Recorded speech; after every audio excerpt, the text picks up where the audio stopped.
Nous ne sommes plus qu'à 40 jours de la Coupe du Monde. Nous sommes sur la preview numéro 9 et le pays d'aujourd'hui, ça sera...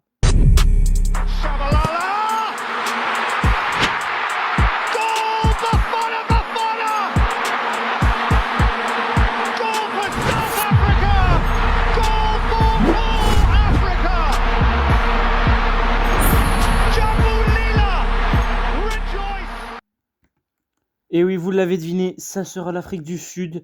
Quel commentaire iconique, quelle équipe iconique également, malgré leur manque de performance en règle générale, ça reste une équipe iconique. Et donc, c'est une équipe qui est actuellement 60e. C'est très peu pour cette équipe. C'est une grande équipe des anciens temps, on va dire. Donc, pour vous situer, c'est au niveau de l'Irlande, de la Slovénie, pas plus haut, pas plus bas. C'est quand même assez bas, je trouve. Au niveau d'un barragiste, c'est très peu. Mais maintenant, qu'est-ce qui va nous intéresser? Les maillots dans un premier temps. Alors, ce maillot, bon, on voit pas très bien avec l'image, mais personnellement, je l'adore. C'est un très beau maillot, avec des beaux motifs, la couleur jaune qui me passe très bien. C'est rare que ça passe bien sur un maillot, la couleur jaune, mais là, je la trouve très élégante. Et donc, c'est un 8,5 sur 10. Et le maillot extérieur, on le trouve particulier, le vert. C'est assez original et j'ai un peu plus de mal. Donc un 7,5, puisque ça reste quand même un maillot assez sympa.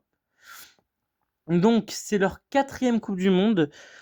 Déjà leur 4e Coupe du Monde, ou seulement, je ne sais pas trop quoi dire. Et donc leur première, c'était en 98. Et c'était ni une réussite ni un échec. Ils étaient dans une poule assez compliquée, en tout cas les deux premières équipes étaient assez compliquées. La France, contre qui ils se sont inclinés 3-0, et le Danemark, ils ont quand même réussi à accrocher un nul.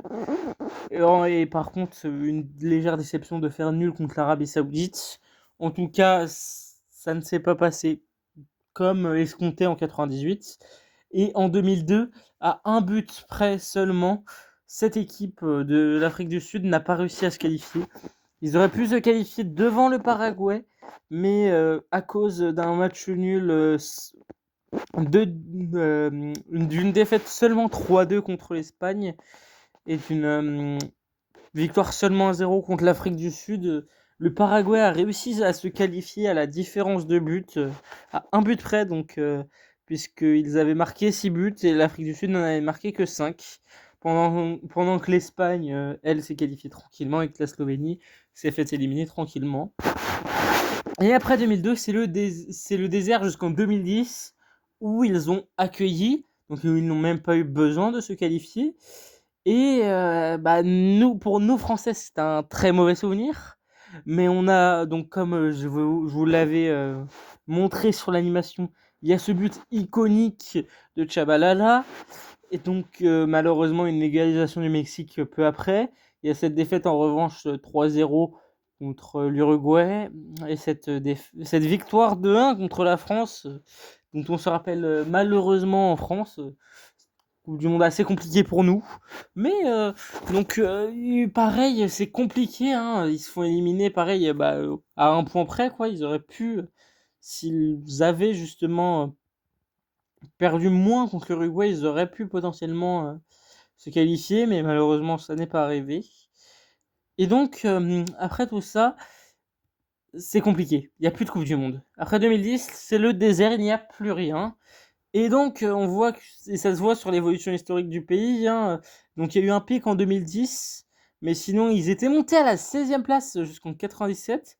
Et après, ça a baissé très légèrement, puis ça a baissé énormément avant de remonter légèrement et de se stabiliser à des places autour de la 60e place. Donc, c'est une nation qui a clairement perdu de sa superbe, totalement même.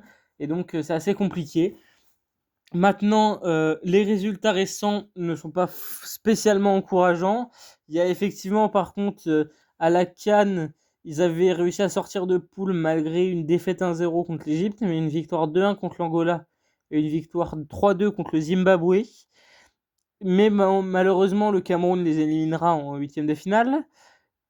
Ils ont également fait une performance en demi-teinte au championnat d'Afrique des Nations. Seulement match nul contre l'Algérie, victoire contre la Guinée, match nul contre le Niger, match nul contre l'Ouganda. Et en éliminatoire de la Coupe du Monde, ils tombent dans dans un groupe, je dirais, plutôt simple. À part le Nigeria, il n'y avait pas grand monde, hein. C'était le Lesotho contre qui ils sont inclinés 3-0 quand même. C'était le Bénin contre qui ils se sont imposés 2-0. Le Lesotho, ils se sont imposés 3-0. Le Rwanda où ils se sont imposés 3-0. Et match nul contre le Zimbabwe 0-0. Pas très convaincant personnellement, je trouve.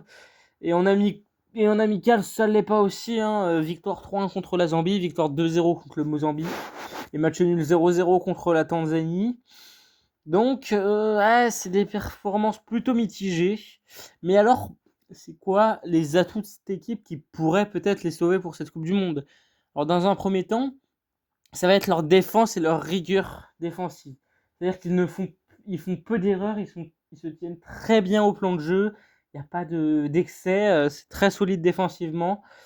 Et leur point faible, ça va être l'attaque placée, hein, et ça va être aussi leur irrégularité dans les performances. On le voit, hein, ils sont capables donc de faire nul contre l'Algérie, mais aussi de faire nul 3-3 contre l'Ouganda, ce qui est assez quand même original comme score.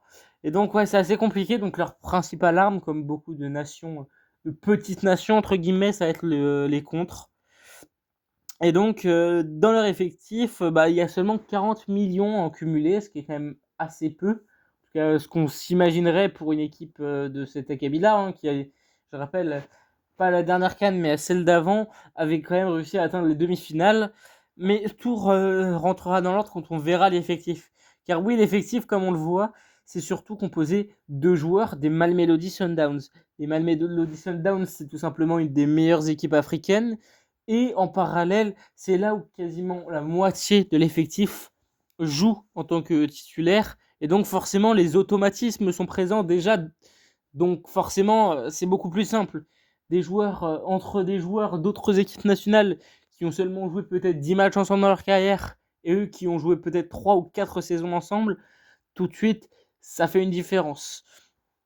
Et donc, quelle est la constante, on va dire, dans cet effectif? Et je dirais que c'est Lyle Foster. Lyle Foster, donc, qui joue à Burnley, qui est plutôt solide, qui a déjà 26 sélections et 10 buts avec l'Afrique du Sud, qui a 25 ans, qui est valorisé à 10 millions, et donc qui pourrait être un joueur d'expérience, on va dire, européenne, en tout cas dans cet effectif. Maintenant, il y a qui pourrait être la révélation, et moi je verrais bien Mbekezeli Mbokazi, qui joue au Chicago Fire en MLS, qui est un défenseur central plutôt solide, qui est valorisé à 2,5 millions, à seulement 20 ans. Donc ce profil qui pourrait être quand même assez intéressant pour l'Afrique du Sud, qui est une équipe très défensive, peut-être un futur taulier de leur défense, nous verrons. Maintenant dans leur poule, qu'est-ce que ça va donner au final? Je trouve que ça va être compliqué déjà, c'est une poule assez homogène avec le Mexique, la Corée du Sud et la Tchéquie. Et donc la cote de leur qualification est estimée à 2,20 ou 2,80 et leur cote de non-qualification à 1,40, 1,70, ce qui m'étonne quand même. En tout cas, personnellement, selon mon avis, ce serait une nation qui finirait 3e et potentiellement se qualifierait. Si je devais prédire, ça serait ça. En tout cas, merci de m'avoir écouté. Sur ce, ciao. La prochaine vidéo, ça sera sur un adversaire de l'équipe de France, l'Irak.